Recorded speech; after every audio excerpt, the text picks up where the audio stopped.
Rebonjour, donc comme je disais dans la première vidéo, tant bien qu'il y ait des articles de loi qui protègent la dignité humaine, l'intégrité humaine et puis la profanation de mémoire de défunts, dans le Grand Est, y compris Épinal, Nancy et Metz, sans oublier Agondange. Mon agent probatoire, ma psychologue, comment on appelle ça, certains représentants des tribunaux de Nancy et Épinal, et puis les policiers en eux-mêmes, voilà, m'ont rabâché le fait de manière différente, et puis oui, voilà, que ce soit implicite, explicite, ou comment dire, en essayant de détourner leurs propos, m'ont dit que dans le Grand Est, c'est autorisé, malgré que, comment dire, les lois françaises interdisent profanation de mémoire de défunts. Voilà. Et sur ça, ce que je tiens à vous dire, que moi je ne suis pas de ces prérogatives, que le Grand Est autorise ça, la région du Grand Est, avec ses polices et tribunaux, je ne suis pas dans cette mentalité, je ne suis pas dans ce sens moral qui m'indigne, et je ne suis pas dans ce sens-là parce que mes parents m'ont bien éduqué avec certains d'autres proches. Voilà.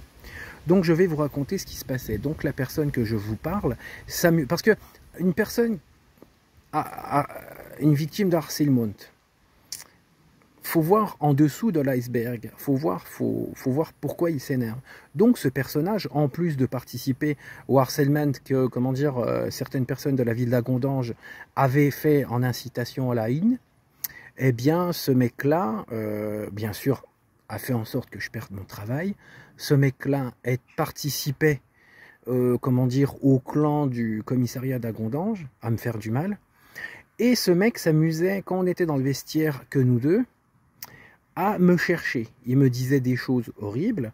Bah, bien sûr, moi je m'énervais, je me mettais à crier dans les couloirs. Mais ce qui est bien, un jour, il s'est fait surprendre. Donc au final, encore une fois, on a vu que c'était lui le méchant et moi la victime. Et ce mec-là, donc comme je vous le dis, était un sadique envers moi et il s'en prenait à moi. Parmi d'autres personnes avec qui je travaillais à la région du Grand Est. C'est dommage, je ne voulais pas citer, mais bon, à la région du Grand Est. Maintenant que je l'ai dit, c'est dit.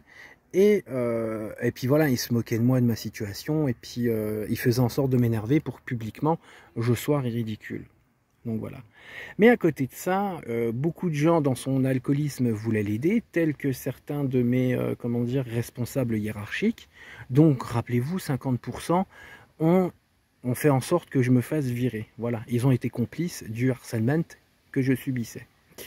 Bah, tant bien que ça, que j'ai aidé une des femmes de ma hiérarchie parce qu'un jour il a voulu la bousculer dans les escaliers, alors qu'elle venait pour le soutenir, lui donner de l'aide. Bah non, c'est moi qui ai aidé cette femme, mais cette femme s'est retournée contre moi sur le fait de pouvoir me faire renvoyer pour un rien. Donc cet homme était un alcoolique qui n'a pas voulu d'aide, qui a voulu s'enterrer dans son histoire. Il en est tombé malade. Comme je dis, moi je donne aucun avis, moi. Et il en est tombé malade. Récemment, j'ai appris que ça... Et je vous dis... Après que je me sois fait virer, on s'est rencontrés dans un bar à Nancy. Il me dit « Alors Nico, comment tu vas ?»« Non, je suis pas ton ami. Je suis pas ton ami. Ferme ta bouche à cause de toi. Tu fais partie des gens qui m'ont fait perdre mon travail. Dégage. » Et récemment, j'ai appris qu'il allait mourir parce que l'alcool lui a bouffé tout son corps. C'est dommage dans un sens parce que il fait partie des personnes contre qui j'ai porté plainte.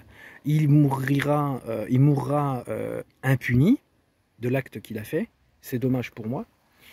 Mais d'un autre sens, le bon Dieu, espérons qu'il y ait un karma. Je ne sais pas si le karma continuera après la transition funèbre. Voilà.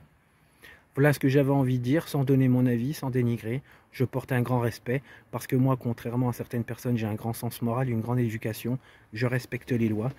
Et puis voilà. Donc, pour vous dire, ce mec-là était comme... Voilà, il va mourir de sa propre bêtise.